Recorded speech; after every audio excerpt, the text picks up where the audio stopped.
I'm offering you an open seat in Formula One.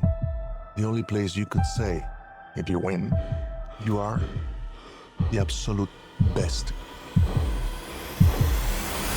in the world.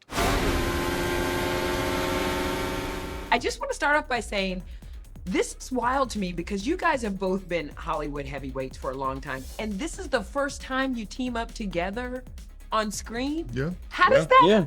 Yeah. What took so long? It was like it's you great. see. It's like nuclear fusion. They were worried that there would be some kind of explosion. Exactly. And it did. It did happen. The explosion happened. Yeah. And it's in the movie. He's been shot. Well, when I was walking around, I was looking around to see if George Clooney was around the corner about to be mad because you're stealing his bromance here. No, I don't think so.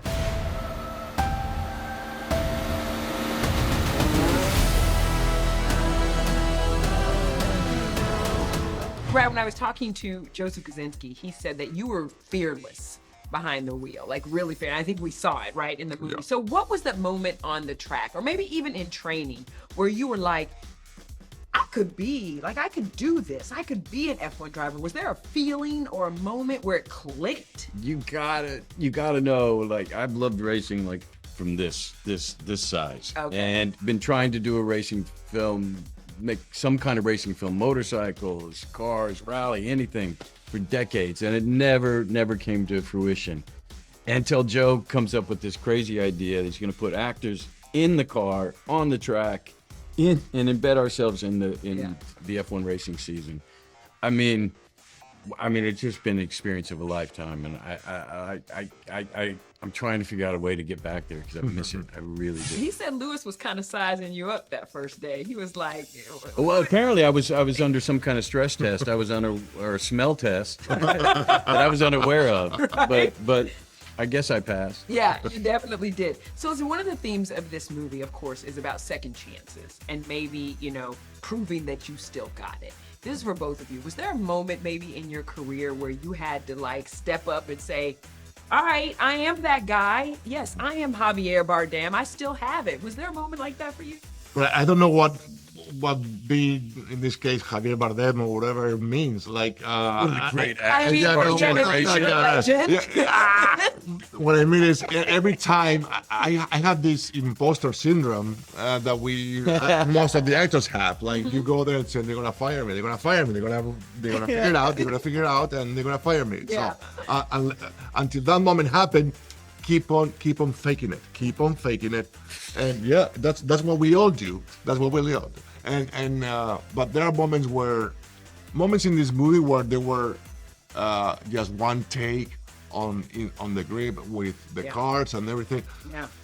Race weekend, hundreds of thousands of people in the stands. Those are the moments where you have to remind yourself, you have to do it. Yeah. You have to do it. Yeah. And put the doubt and the fear and the security aside. You have to do it. And then that's the adrenaline that it's so exciting.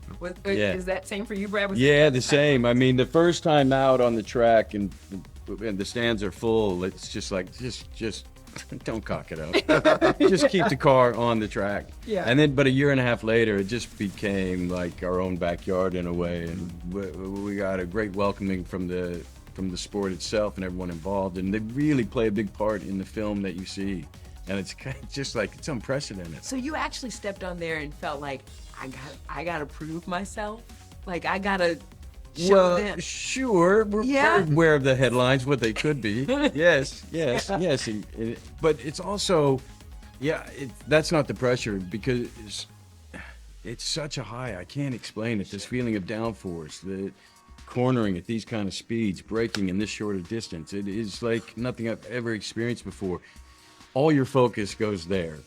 So was it like you were like giving little boy Brad a part, like something Big boy Brad. Just yeah. Right. So the movie is also about that mentor-mentee relationship between you and Damson's character, and kind of you passing the torch in a way and giving those little drops of wisdom. So this is also for both of you. Has there been someone, maybe a Hollywood veteran when you were getting started, that kind of gave you that mentor relationship, gave you some of those gems of wisdom that kind of helped you on your journey?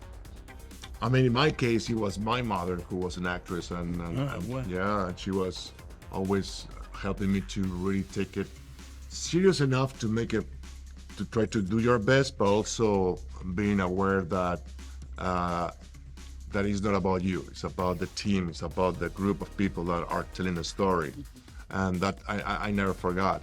She's always on my ear talking wisdom. Yeah. Beautiful. Yeah, well. I mean, you pick up bits and bobs for the greats that come before us, and it's always an honor when you first get on the playing field with them. But I mean, I pick a little up from Tony Hopkins or from Redford, or I remember even Susan Sarandon, Gina Davis.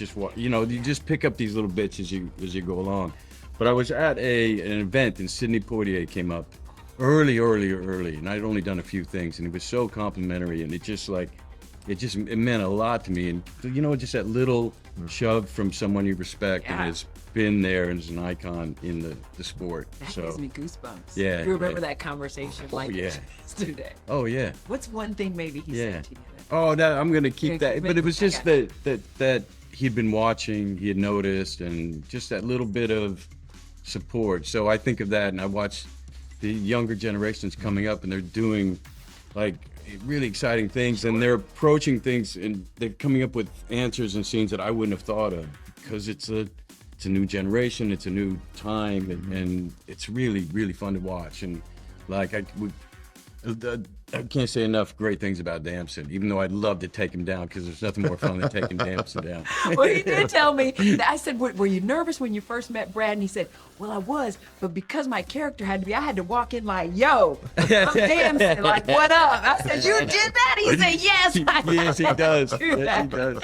I gotta do that," which is good. And he is somebody that just jumps off the screen. Yeah, no, he's For got sure. a lot of For good sure. things ahead. So, When was the last time you won a race? Sunday, Daytona. Oh, I'm sorry. I meant Formula One. Oh, I'm sorry. Then same as you.